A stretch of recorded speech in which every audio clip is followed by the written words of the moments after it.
नमस्कार साथियों, मैं हूं राम प्रताप सिंह और स्वागत है आप सभी का डेली करंट अफेयर्स की इस क्लास में। फ्रेंड्स, 3 जून 2021 को घटित होने वाली हर बड़ी खबर को हम इस वीडियो में कवर करेंगे, जिसके अंतर्गत हम प्रतियोगिता परीक्षाओं में पूछे गए डेली करंट अफेयर्स के प्रश्नों को हल करेंगे। तो अभी तक आपने इस चैनल को सब्सक्राइब नहीं किया है तो कृपया इसे सब्सक्राइब कर लें, ताकि इस प्रकार के वीडियो आपको रोज इस चैनल पर देखने को मिले। तो चलिए बिना किसी देरी के इस वीडियो को शुरू करते हैं।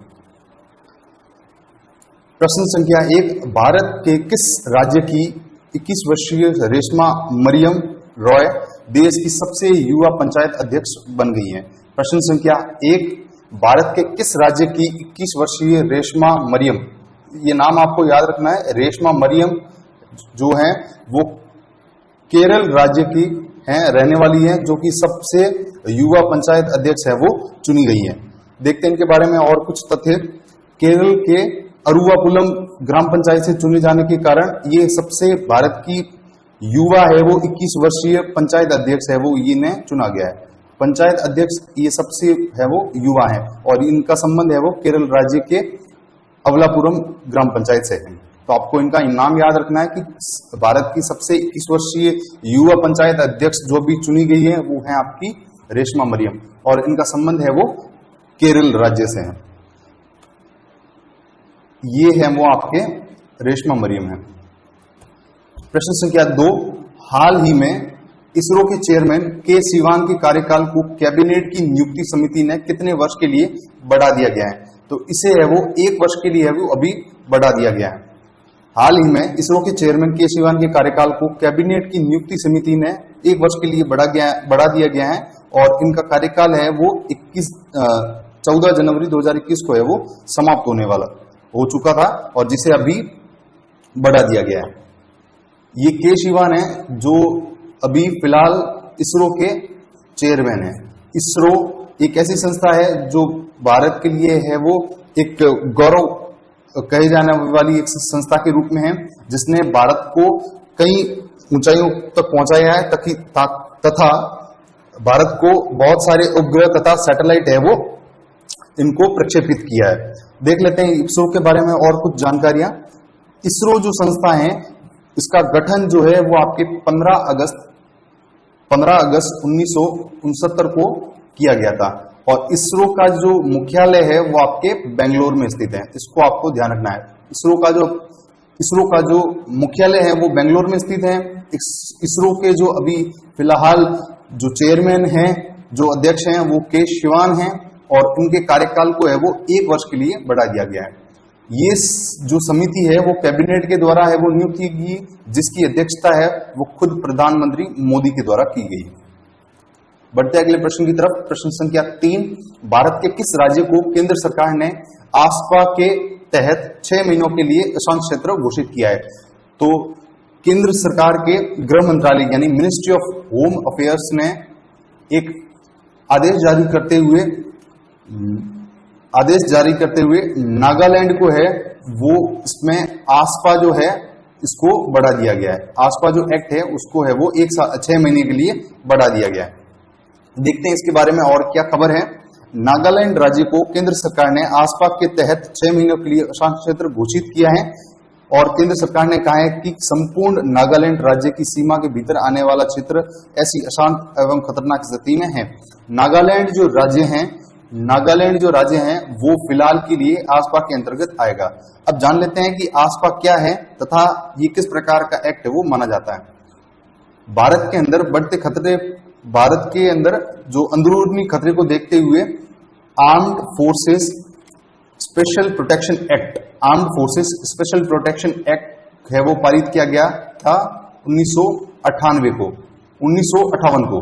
तो इस एक्ट के तहत जो भारतीय सैनिक है यानी इंडियन आर्मी के जितने भी सोल्जर्स हैं उनको एक स्पेशल पावर मिल जाती है कि जिस भी अशांत क्षेत्र के अंदर उनकी ड्यूटी लगाई जाती है तो उस ड्यूटी के दौरान वो किसी भी व्यक्ति को बिना वारंट के गिरफ्तार कर सकते हैं तथा स्थिति बनने पर है वो गोली भी चला सकते हैं। गोली चलाने का आदेश भी है वो आपको आसपा के अंतर्गत मिलता है। ये जो दो महत्वपूर्ण बिंदु हैं वो इस एक्ट की धारा 3 के अंतर्गत है, वो इनको ये अनुमति दी गई है। तो आपको ध्यान रखना है कि आसपा क्या है, तो एक प्रकार का special armed special power act है जो कि 1958 को पारित हुआ था, और ये जो एक्ट है वो अशांत क्षेत्र में है वो लगाया जाता है। और नॉर्थ ईस्ट के जितने भी राज्य हैं उनमें, जैसे कि नागालैंड है, सिक्किम है, कभी कभी आसाम है, उनमें है वो आसपा की स्थिति है वो आपको देखने को मिलती रहती है।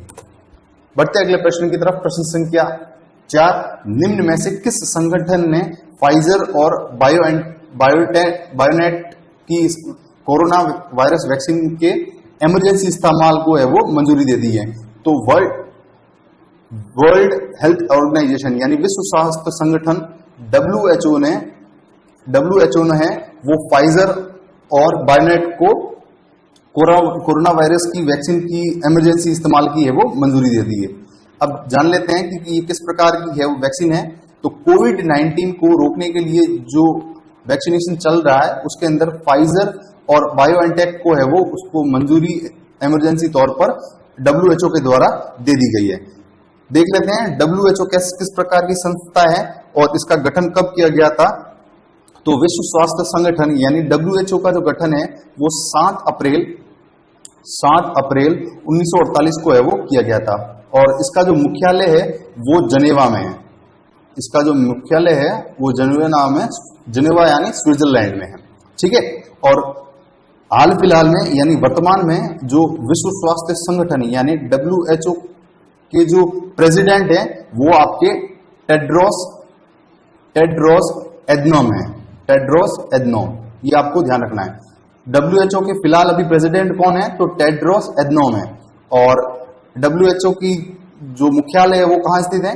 जनेवा में। और इसकी जो स्थापना है वो 7 अप्रैल 1948 को विश्व भर में स्वास्थ्य से संबंधित निगरानी को रखने के लिए इसका जो गठन है वो किया गया था। ये आपको ध्यान रखना है कि जो यूनाइटेड नेशंस ऑर्गेनाइजेशन यानी UNO की एक पेरेंट बॉडी है, यानी WHO जो है वो UNO यानी United Nations Organisation United Nations Organisation के अंडर है वो काम करती है। बढ़ते हैं अगले प्रश्न की तरफ। प्रश्न संख्या 5, हाल ही में किसने रेलवे बोर्ड के अध्यक्ष एवं मुख्य कार्यकारी अधिकारी के रूप में है वो पदभार संभाला है? यानी रेलवे बोर्ड के चेयरमैन की बात आ रही है। रेलवे बोर्ड के चेयरमैन को हाल ही में केंद्र सरकार के द्वारा गठित एक समिति के द्वारा, जिसकी अध्यक्षता प्रधानमंत्री के द्वारा की गई, उसमें श्री सुनीत शर्मा को है वो रेलवे बोर्ड का है वो चेयरमैन है वो नियुक्त किया गया। सुनील नहीं है, सुनीत है, ध्यान रखना। श्री सुनील शर्मा को है वो रेलवे बोर्ड का है वो नया चेयरमैन नियुक्त किया गया है। देखते हैं इनके बारे में क्या और खबर है। पूर्वी रेलवे के महाप्रबंधक के रूप में कार्य कर चुके श्री सुनीत शर्मा ने हाल ही में रेलवे बोर्ड के अध्यक्ष के रूप में मुख्य कार्यकारी अधिकारी के रूप में पदभार संभाला है, और इनकी नियुक्ति को है वो मंजूरी है वो मंत्रिमंडल ने दिया है, और इस मंत्रिमंडल की अध्यक्षता है वो प्रधानमंत्री के द्वारा की गई है। ये जितने भी फेमस ऑर्गेनाइजेशन हैं जैसे रेलवे बोर्ड हैं, RBI गवर्नर की नियुक्ति है, या किसी भी संस्थाओं के जो प्रमुख होते हैं उनकी जो नियुक्ति करने के लिए जो मंत्रिमंडल की है वो कमेटी बैठती है, उनकी अध्यक्षता है वो सदैव है वो प्रधानमंत्री के द्वारा की जाती है, ठीक है। ये है वो आपके श्री सुनीत शर्मा है। बढ़ते अगले प्रश्न की तरफ। प्रश्न संख्या 6, हाल ही में किस देश ने संयुक्त राष्ट्र सुरक्षा परिषद यानी UNSC United Nations security council के गैर स्थायी सदस्य के रूप में अपने 2 साल के कार्यकाल की शुरुआत की है? तो हाल ही में भारत ने है वो फिर से अपनी गैर स्थायी सदस्य के रूप में अपने कार्यकाल को 2 साल के लिए है वो बढ़ा दिया है। भारत को इस व्यवस्था के लिए वापस है वो चुन लिया गया है। देखते हैं इसके बारे में और क्या तथ्य हैं। भारत ने संयुक्त राष्ट्र सुरक्षा परिषद के गैर स्थायी सदस्य यानी जो इंडिया है, भारत जो है वो UNSC यानी संयुक्त राष्ट्र सुरक्षा परिषद का है वो गैर स्थायी सदस्य है, स्थायी सदस्य नहीं है, ठीक है। उसको है वो 2 साल के लिए बढ़ा दिया गया है, और भारत है वो 8वीं बार संयुक्त राष्ट्र सुरक्षा परिषद का है वो गैर स्थायी सदस्य है वो चुना गया है। और भारत है जो 2021 में जो सुरक्षा परिषद का है वो अध्यक्ष भी है वो चुना जाएगा, या अध्यक्ष के रूप में भी है वो कार्यभार संभालेगा। ठीक है। यूएनएससी जो है यानी यूनाइटेड नेशंस सिक्योरिटी काउंसिल है, ये एक बहुत ही महत्वपूर्ण संस्था है और लगभग हर परीक्षा में है वो इससे परीक्षा में है वो प्रश्न आपको देखने को मिलता है। तो अगली स्लाइड में हम यूएनएससी यानी संयुक्त राष्ट्र सुरक्षा परिषद के बारे में है वो विस्तृत चर्चा करने वाले हैं। संयुक्त राष्ट्र सुरक्षा परिषद यानी यूनाइटेड नेशंस सिक्योरिटी काउंसिल, इसके बारे में देखते हैं। ये है वो आपकी यूएनएससी की असेंबली है, यूनाइटेड नेशंस सिक्योरिटी काउंसिल। इसके बारे में कुछ तथ्य जान लेते हैं। यह संयुक्त राष्ट्र के 6 प्रमुख अंगों में से एक है, यानी यूएनओ के अंडर है वो ये भी काम कर रही है। यूनाइटेड नेशंस ऑर्गेनाइजेशन है वो इसी की है वो पेरेंट ऑर्गेनाइजेशन है। ध्यान रखना आपको, यूनाइटेड नेशंस यूएनओ के अंडर ये है वो यूएनएससी काम करती है। तो इसके बारे में और तथ्य देख लेते हैं। ये इसके 6 प्रमुख अंगों में से हैं जो अंतर्राष्ट्रीय शांति और सुरक्षा सुनिश्चित करने के लिए जिम्मेदार है। तो यूएनएससी का क्या काम है? विश्व भर में शांति स्थापित करने के लिए देशों के बीच में मध्यस्थता व उनके बीच में कॉन्फ्रेंस करने के लिए इसका उत्तरदायित्व रहता है। यूएनएससी के अंदर 5 है वो स्थायी सदस्य हैं तथा इसके अलावा 10 है वो गैर स्थायी सदस्य हैं। और जो 5 स्थायी सदस्य हैं उसमें से पहला है आपका यूएसए यानी यूनाइटेड स्टेट्स ऑफ अमेरिका, उसके बाद यूके यानी आपका यूनाइटेड किंगडम, फिर आपका रूस, उसके बाद चाइना और आपका फ्रांस। इन देशों के पास है वो यूएनएससी की है वो आपकी स्थायी सदस्यता है और जिनके कारण इनको है वो वीटो पावर है वो मिला हुआ है। ठीक है। और भारत एक ऐसा देश है जो गैर स्थायी सदस्य के रूप में अभी है वो 8वीं बार है जो यूएनएससी का है वो सदस्य चुना गया है। बढ़ते अगले प्रश्न की तरफ। प्रश्न संख्या 7, किस संस्था ने हाल ही में अपना 63वां स्थापना दिवस मनाया है? तो हाल ही में डीआरडीओ यानी डिफेंस रिसर्च डेवलपमेंट ऑर्गेनाइजेशन ने अपना 63वां स्थापना दिवस है वो मनाया। डीआरडीओ ने 1 जनवरी 2021 को है वो अपना 63वां स्थापना दिवस मनाया है। जान लेते हैं डीआरडीओ के बारे में और क्या इंफॉर्मेशन आपसे एग्जाम में पूछी जा सकती है। तो डीआरडीओ का काम क्या होता है? भारत भर में रक्षा अनुसंधान से संबंधित यानी कौन सी मिसाइल का है वो प्रक्षेपण करना है, किस मिसाइल के ऊपर काम करना है, या आपके जो आर्मी व्हीकल्स है उनका डेवलपमेंट है उनके बारे में अनुसंधान करना और उनका विकास है वो निरंतर चलता रहे, इस पेरेंट ऑर्गेनाइजेशन का ये काम रहता है। ठीक है। जान लेते हैं इसके बारे में और क्या तथ्य आपसे पूछे जा सकते हैं। तो आपको यह ध्यान रखना है कि डिफेंस रिसर्च डेवलपमेंट ऑर्गेनाइजेशन यानी डीआरडीओ की स्थापना है वो आपके 1958 को हुई थी और इसका मुख्यालय जो है वो आपके दिल्ली में स्थित है। और हाल फिलहाल में डीआरडीओ के चेयरमैन के रूप में है वो कार्यरत हैं, वो आपके हैं जी सतीश रेड्डी। ये नाम आपको ध्यान रखना है। जी सतीश रेड्डी जो है वो डीआरडीओ के चेयरमैन के रूप में अभी हाल फिलहाल कार्य कर रहे हैं। ठीक है। बढ़ते अगले प्रश्न की तरफ। प्रश्न संख्या 8, हाल ही में किसने असम राइफल्स के नए महानिदेशक यानी डायरेक्टर जनरल के पदभार को संभाला है? तो ऑप्शन संख्या ए करेक्ट हो जाएगा। लेफ्टिनेंट जनरल प्रदीप चंद्र नायर ने है वो असम राइफल के नए डायरेक्टर जनरल का है वो पदभार संभाला है। तो ये है आपके लेफ्टिनेंट जनरल प्रदीप चंद्र नायर, इनको आपको ध्यान रखना है। ये है वो अभी असम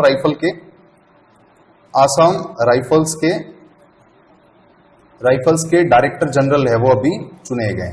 कौन? लेफ्टिनेंट जनरल प्रदीप चंद्र नायर, ये आपको ध्यान रखना है। प्रश्न संख्या 9, हाल ही में व्हाट्सएप ने भारत के लिए अपने शिकायत अधिकारी यानी कंप्लेन ऑफिसर सीओ को किसे नियुक्त किया है? भारत में व्हाट्सएप ने अपने शिकायत अधिकारी के रूप में किसे नियुक्त किया है? तो व्हाट्सएप ने अपने सख्त नीतियों को भारत सरकार के सामने शिकायत अधिकारी के रूप में सर्वप्रथम अपने पहले शिकायत अधिकारी के रूप में परेश बिलाल को है वो नियुक्त किया है। परेश बिलाल को है वो नियुक्त किया है। ऑप्शन नंबर ए है इसका करेक्ट आंसर हो जाएगा। ठीक है। प्रश्न संख्या 10, घर घर औषधि योजना किस राज्य सरकार ने शुरू की है? तो हाल ही में राजस्थान सरकार ने है वो घर घर औषधि योजना शुरू की है, जिसके अंतर्गत आमजन को वन औषधि तथा औषधीय पौधों की उपयोगिता समझाना तथा उनके संरक्षण और संवर्धन के बारे में जागरूक करना है, वो इस योजना का उद्देश्य है। तो आपको इसमें ये ध्यान रखना है कि घर घर औषधि योजना का संबंध है वो राजस्थान राज्य से है। ठीक है, राजस्थान इसका करेक्ट आंसर हो जाएगा। तो आज के इस वीडियो में इतना ही। उम्मीद करूंगा ये आपको इन्फॉर्मेशन अच्छी लगी होगी और आपकी कंपटीशन की तैयारी में ये वीडियो है वो मददगार साबित होगा। ऐसे ही वीडियोस को देखने के लिए कृपया इस चैनल को सब्सक्राइब कर लें और बेल आइकन को प्रेस कर दीजिए ताकि नए आने वाले वीडियोस की नोटिफिकेशन आप सबसे पहले प्राप्त करें। तो आज के इस वीडियो में इतना ही। मुझे दीजिए इजाजत। धन्यवाद।